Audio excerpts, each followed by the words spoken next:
Pag-uusapan natin ngayon sa video na ito is kung paano tayo gagawa ng demand curve mula sa demand schedule na ibinigay. Kung napapansin ninyo, meron akong given na demand schedule. Ito yung demand schedule na gagawin natin.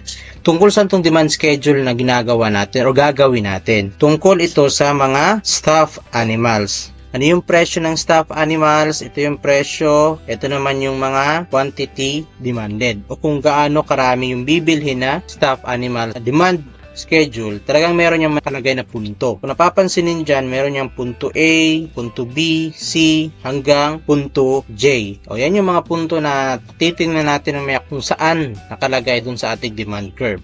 So, unang gagawin ninyo, kapag gagawa kayo ng demand curve, wag ninyong kakalimutan na ilagay yung title kung tungkol saan ba yung inyong demand curve o yung kurba ng demand. Sa economics, sa grade 9 natin, tinatawag natin itong kurba ng demand. Tungkol saan ito? Ilagay mo dyan sa title is tungkol ito sa stuffed animals. So, ilagay na lang natin dito.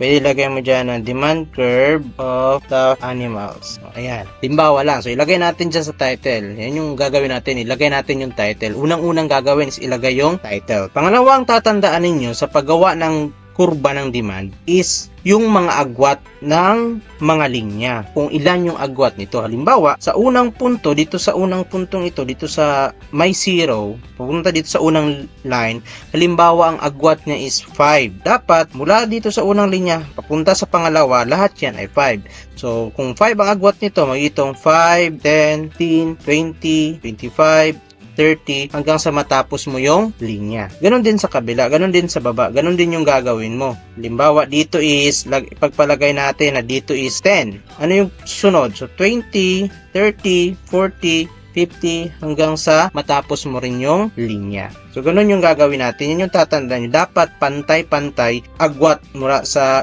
unang linya hanggang sa pangalawa, pangatlo, pangapat. Dapat pantay-pantay lang. Next natin gagawin is alamin natin kung saan ilalagay yung presyo, saan din ilalagay yung quantity demanded. Ito mga presyo at ito mga quantity demanded. Ilagay natin para malaman ni teacher or malaman ng mga guro ninyo kung ano nga ba yung mga value na inilagay mo dito sa mga line na ito. Madalas, ang ginagawa is dito yung presyo. Ayan, ibig sabihin, lahat ng mga number dito, ang kumakatawan dito is yung mga presyo na nandito sa ating demand schedule.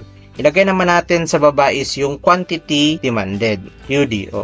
Ibig sabihin, lahat ng value dito is yung quantity demanded. Kaya ilagay natin yung mga value. Kung napapansin niyo sa punto A, 5, yung quantity yung quantity demanded is 90. Sa punto B, 10, yung presyo niya 5, 10, 15, 20, 25, 30, 35, 40 and so on and so forth. So ibig sabihin, 5 yung agwat nila sa bawat linya. Lagay natin, una dito is 5. Mula 0 hanggang 5, yan ay merong 5 agwat. So, mula 5, punta sa pangalawang linya, ano yung lalagay natin? 10. So, plus 5 lang lahat yan. 10, 15, 20, 25, 30, 35, 40, 45, and last is 50. Ayan. So, dito naman sa, dito naman sa quantity demanded natin, 90, 80, 70, 60, 50, 40, 30, 20, 10, and 0. Ibig sabihin, meron siyang 10 agwat. Kaya natin 10, 20, 30, 40, 50, 60, 70, 80, 90, 100, 110. So, ibig sabihin, tig sa 10 yung kanyang agwat. Ngayon, kumpleto na yung kumpleto na yung ating demand curve. Ang gagawin na lang natin is ilapat yung bawat punto. Yung napapansin nyo dito. Punto A, B, C, D hanggang J. Ilapat natin dito sa ating kurba. So, ano yung gagawin natin? Ang gagawin natin is alamin yung presyo. Alamin natin yung quantity demanded. Sa unang punto, yung presyo niya is 5. So, ibig sabihin, saan kayo hahanap ng 5? Dahil yung linyang ito is price. Saan kayo hahanap ng 5? So, dito kayo sa presyo. Hanapin nyo yung 5 sa presyo. Dito ba natin ilalagay na? Final na ba ito? Dito natin ilalagay? Diyan ba ilalagay natin? So, hindi.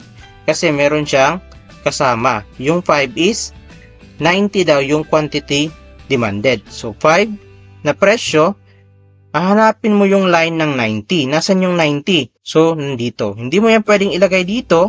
Hindi ibig sabihin na nakatapat na yan sa 90 kahit saan mo yan ilagay. Hindi pwede. Dapat nakatapat lang talaga yan sa 5. So 5, hanapin mo yung katapat na 90. Kaya dito mo ilagay yung iyong punto A. Ayan. Ito yung punto A. Ngayon, pangalawang punto. Ilagay mo ng label yan, punto A, para hindi ka malito. Ayan. Punto B naman yung ating hahanapin. So, yung kanyang price is 10. Yung kanyang quantity demanded is 80. Ganun. So, hanapin mo uli yung price dito is 10. So, hindi yan pwede dito na lagyan ng tuldok o yung point mo kasi meron siyang 80 na quantity demanded. So, straight mo lang yan sa 10. Hanapin mo yung 80. Ito yung 80. Ito yung 10. So, ilagay mo dyan yung iyong punto. Ayan yung tinatawag natin na punto B. Ngayon, yung C naman. 15, 70. Ayan, 70, 15. Ayan, ito yung punto C. Sa D, 20 and 60. 20, tapos yung 60 dito. Ayan, yan is letter D. Ngayon, 25, 50. 25, yung 50 dito, lagyan ng punto. Yan yung ating punto. Next is 30, 40. 30 yung price, 40 yung quantity demanded. Lagyan natin ng punto. Ito yung punto, punto F. Ayan. Next is yung G, 35, 30. Ayan, dito. EF, this is G. 40, 20, 40, this is 20. Ayan. Ito yung punto H. Yung I, 45 and 10. Ayan. And this is yung I. Ngayon, 50 and 0. Nasaan yung, meron bang 0 dito sa quantity demanded? Meron. Kumakatawan ito sa quantity demanded, kumakatawan din ito sa presyo. So, ang punto ng J nakalagay dito, na kung saan ang presyo ay 50 at ang quantity demanded niya ay 0. Halimbawa naman na ang nakalagay dito is 0 tapos 100 ang quantity demanded, dito mo naman siya ilalagay. Limbawa lang yan. Intindihan? Ngayon, nailagay na natin lahat ng punto. Ang gagawin natin dito, lalagyan na natin siya ng line. Para may pakita natin yung tinatawag na downward sloping. Kasi sabi, ang kurba daw ng demand is downward sloping. Lagyan natin ng guhit. Ayan. So, ito na yung tinatawag natin na kurba ng demand. Tapos na ang iyong kurba. Mula sa demand schedule, ginawa natin papunta sa demand curve. Ganun lang kadali.